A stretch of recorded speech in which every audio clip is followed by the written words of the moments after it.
చాలాసార్లు మన పరిసరాల్లో ఉన్నవాళ్ళు చెస్ట్ పెయిన్ సడెన్‌గా వచ్చింది, కొలాప్స్ అయ్యాడు అని వింటూ ఉంటాము. ఇటువంటి పరిస్థితుల్లో ఏంటంటే మోస్ట్ ఆఫెన్ అవి మ్యాసివ్ హార్ట్ అటాక్స్ అవుతాయి. ఈ హార్ట్ అటాక్స్ వచ్చినప్పుడు ఏమవుతుందంటే కొంతమంది తట్టుకొని బ్లడ్ ప్రెషర్ అది మెయింటైన్ చేయగలిగి ఉంటే హాస్పిటల్‌కి తీసుకెళ్ళడానికి టైం ఉంటుంది. ఒక్కోసారి హాస్పిటల్‌కి తీసుకెళ్ళడానికి టైం ఉండదు. అక్యూట్‌గా అక్కడే కొలాప్స్ అయిపోతారు. ఇలా అయినప్పుడు ఏం చేయాలి మనము? అంటే ఫస్ట్ థింగ్ రికగ్నిషన్ కావాలి. ఎవరైనా సరే ఒక పర్సన్ ఆ ఏజ్ గ్రూప్‌లో హార్ట్ అటాక్ వచ్చే ఏజ్ గ్రూప్‌లో సడెన్‌గా నేల మీద పడిపోయి ఏదో ఫిట్స్ లాగా వచ్చో లేకపోతే ఐ రోలింగ్ ఐ బాల్స్ అప్‌రోలింగ్ అయ్యి అటువంటివైనప్పుడు బ్రీతింగ్ డిఫికల్టీ ఉండి ఇటువంటి ఉన్నప్పుడు మనం డెఫినిట్‌గా అది హార్ట్ అటాక్ రిలేటెడ్ అనే సస్పెక్ట్ చేయాలి. వీటిల్లో ఏంటంటే మోస్ట్ ఇంపార్టెంట్ బ్రెయిన్ సర్క్యులేషన్ మాట. బ్రెయిన్ కనుక సర్క్యులేషన్ పోయిన తర్వాత మనం హాస్పిటల్‌కి తీసుకెళ్ళినా కూడా పెద్ద యూజ్ ఉండదు. మాకు చాలా సార్లు కేసులొస్తాయి. హార్ట్ బీటింగ్ అవుతూనే ఉంటది. మేము క్యాట్ ల్యాబ్‌లో తీసుకెళ్ళి ఏదైనా ఎమర్జెన్సీ ప్రొసీజర్ చేయాలా లేదా అన్నది ఆలోచిస్తాం. బ్రెయిన్ ఫంక్షన్ ఉండడం చాలా ఇంపార్టెంట్. సో, అందుకని అంటే కీప్ దెమ్ ఫ్లాట్‌గా ఉంచి నెక్స్ట్ ఏం చేయాలంటే ఎయిర్‌వే మెయింటైన్ చేయాలి.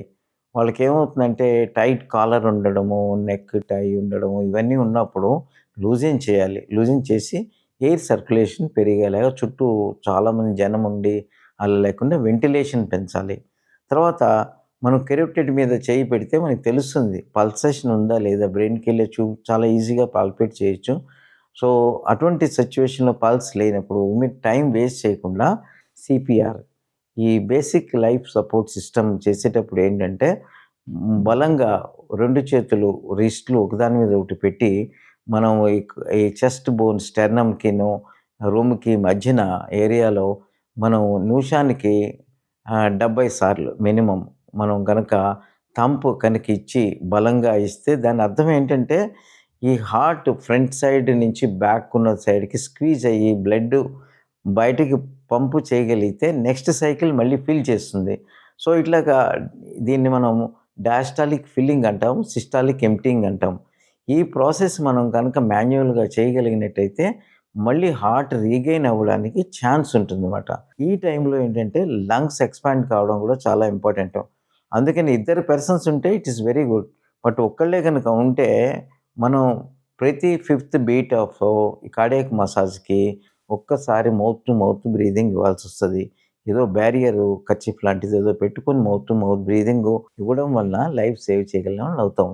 But don't try to take them too far away hospitals. It's very common. నాకు చాలా సార్లు ఫోన్ చేస్తారు తెలిసిన వాళ్ళు. వాళ్ళు వీళ్ళు ఇలా అయింది అంటే I always tell them go to the nearest hospital which they can treat. Everybody nowadays is trained. Many centers are there. It's not that you should only treat. Let somebody treat. It's ultimately life to be saved. ఇది golden hour అంటామన్నమాట మనం. But most important thing patient కనుక బాగుంటే నువ్వు గబుక్కున vehicle నువ్వే drive చేసుకెళ్ళు. చాలా దూరం ఉన్న హాస్పిటల్‌కెళ్ళు అని మనం సజెషన్స్ ఇవ్వకూడదు. ఎక్కడ దగ్గర హాస్పిటల్ మంచిదుంటే హాస్పిటల్ రిఫర్ చేయడం. సెల్ఫ్ డ్రైవింగ్ చేయకూడదు.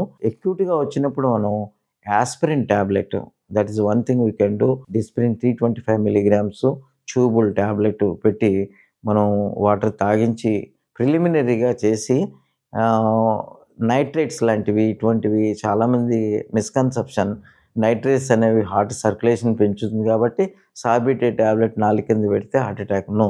బ్లడ్ ప్రెషర్ డ్రాప్ అయి ఉన్న వాళ్ళల్లో ఫర్దర్ డ్రాప్ అయ్యి బ్లడ్ ప్రెషర్ ఉంటే హార్ట్ సర్క్యులేషన్ ఇంకా తగ్గుతుంది. హార్ట్ కారోనరీ సర్క్యులేషన్ చాలా ఇంపార్టెంట్. అందుకని మనం డాక్టర్ యొక్క సలహా పాటించి మనం హాస్పిటల్‌కి ఎర్లియెస్ట్‌గా తీసుకెళ్ళి చేయడం చాలా ఇంపార్టెంట్. గోల్డెన్ అవర్ అంటే ఏంటంటే హార్ట్ అటాక్ వచ్చినప్పటి నుంచి మనం ఆ బ్లడ్ వెసల్ ఏదైతే మనకు బ్లాక్ అయిందో దాన్ని ఓపెన్ చేయడానికి పట్టే టైము ఆ ఫస్ట్ 1 అవర్‌లో కనుక జరిగితే యూజువల్‌గా 40 మినిట్స్ టైం మేము పెట్టుకుంటాం. Half an hour to 40 minutes ఇంటర్నేషనల్‌గా. సో, దీంట్లో ఏమైతుందంటే మనం హాస్పిటల్ ఫెసిలిటీస్ ఉన్న టెర్షియరీ సెంటర్‌కి తీసుకెళ్తే ఎమర్జెన్సీ రూమ్‌లో బేసిక్ టెస్టులు అయిపోయి ఈసీజీ అయిపోగానే క్యాట్ ల్యాబ్ రెడీగా ఉండి, స్టాఫ్ రెడీగా ఉండి, కార్డియాలజిస్ట్ అవైలబుల్ ఉంటే ఎమర్జెన్సీ యాంజియోగ్రామ్ చేస్తాం. ఎమర్జెన్సీ యాంజియోగ్రామ్‌లో ఏ blood vessel even 3 vessels block ఉండను డిఫరెంట్. బట్ ఏ బ్లడ్ వెసల్ అయితే బ్లాక్ అయ్యి ఉందో ఆ బ్లడ్ వెసల్‌ని మనం ఎంగేజ్ చేసి దాన్ని క్యాథెటర్ తోటి స్పెషల్ క్యాథెటర్‌తో క్లాట్ రిమూవ్ చేయాలి. అంటే ఒక టైట్ బ్లాక్ మీద క్లాట్ ఉంటుంది చాలా సార్లు. అదే యంగ్ పీపుల్‌లో అయితే ఓన్లీ క్లాటే ఎక్కువ ఉంటుంది. బ్లాక్ ఎక్కువ ఉండదు. This also difference. యంగ్ పీపుల్‌లో క్లాటింగ్ టెండెన్సీ ఎక్కువుండి హార్ట్ అటాక్ వస్తది. క్లాట్ తీసేయగానే ఫ్లో ఎస్టాబ్లిష్ కాగానే హార్ట్ మజిల్ రికవరీ అయ్యే ఛాన్స్ ఉంటది. స్టెంట్ పెట్టాలా లేదా అన్నది బ్లాక్ టైట్ ఉంటే అక్కడికక్కడ నిర్ణయం తీసుకుంటారు. ఈ క్లాట్ రిమూవల్‌కి మామూలు క్యాథెటర్స్ ఉండేవి. ఇప్పుడు అడ్వాన్స్డ్ క్యాథెటర్స్ పెనుంబ్రా అని కొన్ని బిగ్ బిగ్ క్లాట్స్ ఉంటే అంత తొందరగా రావు. దానికి మనం వేరే క్యాథెటర్స్, లేజర్ టెక్నాలజీ ఇవన్నీ ఉన్నాయి ఇప్పుడు. ఇవన్నీ చేయడం ఎందుకు? అంటే ఇంపార్టెంట్ ఏంటంటే, ఒకటి మనము లైఫ్ సేవ్ చేస్తున్నాము. ఈ ఫస్ట్ 1 అవర్‌లో జరిగేదేంటంటే, హార్ట్ అయిపోగానే ప్రైమరీ వెంట్రిక్యులర్ టేకిగార్డియా ఫిబ్రిలేషన్ అని ఉంటది. Heart goes into very fast rate and it stops. Because of the electrons changes, cellular changes వీటి వలన ఆహ్, సోడియము, పొటాషియము, మెగ్నీషియం చాలా చేంజెస్ సెల్యులార్ లెవెల్‌లో. అందుకని just a dead cell go into fibrillations and patient die. 25% వాళ్ళు మనకి hospital ఇంకా reach కావట్లేదు. ఇంత అడ్వాన్స్డ్ కేర్‌లో గూడా అంటే.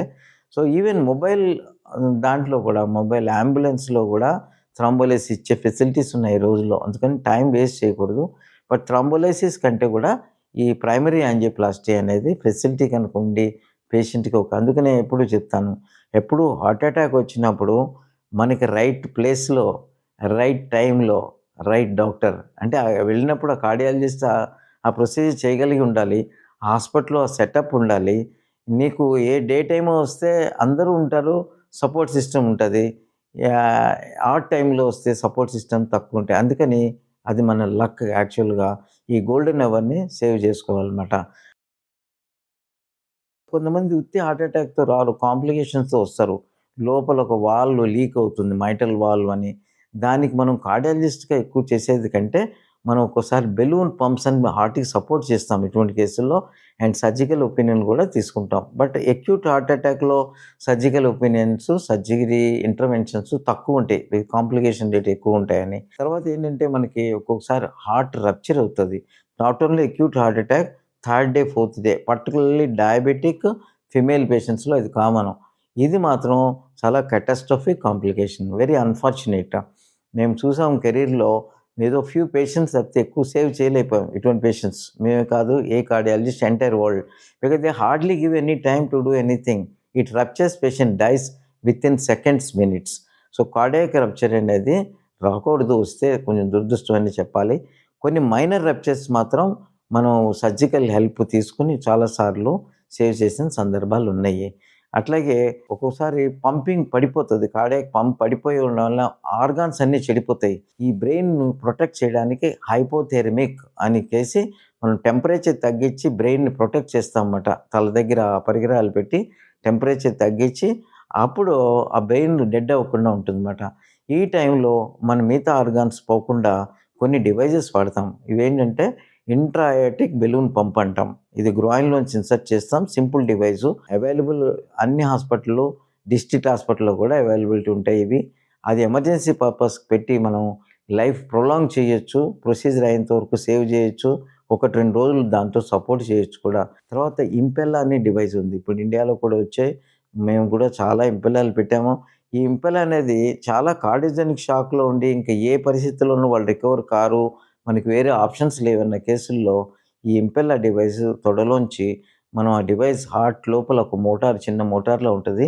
ఇది టేక్ ఓవర్ చేస్తది. హార్ట్ చేసే పంపింగ్‌ని అదే టేక్ ఓవర్ చేసి until heart recovers organs recover అయ్యే వరకు కూడా అది సపోర్ట్ చేస్తుంది.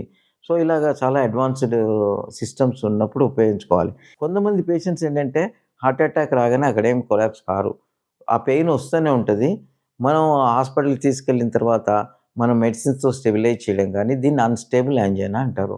అంటే ఏంటి పెయిన్ వస్తూ ఉంటుంది, తగ్గుతుంది, మళ్ళీ వస్తుంది. స్టట్టరింగ్ టైప్ మాట. ఈ పేషెంట్స్‌కి యాంజియోగ్రామ్ చేస్తే టోటల్ బ్లాక్ ఉండవు ఆర్టరీస్‌లో. కొంత ఫ్లో ఉంటుంది, టైట్ బ్లాక్స్ ఉంటాయి. వీళ్ళకి కూడా ఇంటర్వెన్షన్స్ అవసరం పడతాయి. యాంజియోప్లాస్టీ, బెలూను, స్టెంటు మనిషికి పెట్టి మెడిసిన్స్ ఇస్తే రికవర్ అవుతారు. కానీ హార్ట్ మజిల్ అంత ఎక్కువగా డ్యామేజ్ కాదు వీళ్ళలో. ఎందుకంటే ఇంకా ఫ్లో మెయింటైన్ అవుతోంది కాబట్టి చాలా సార్లు. అట్లాగా మనం హార్ట్ అటాక్‌లో ఈ రకరకాలు ఆప్షన్స్ అవి ఉన్నాయి. వాటిని మనం అర్థం చేసుకొని ట్రీట్ చేయాలి.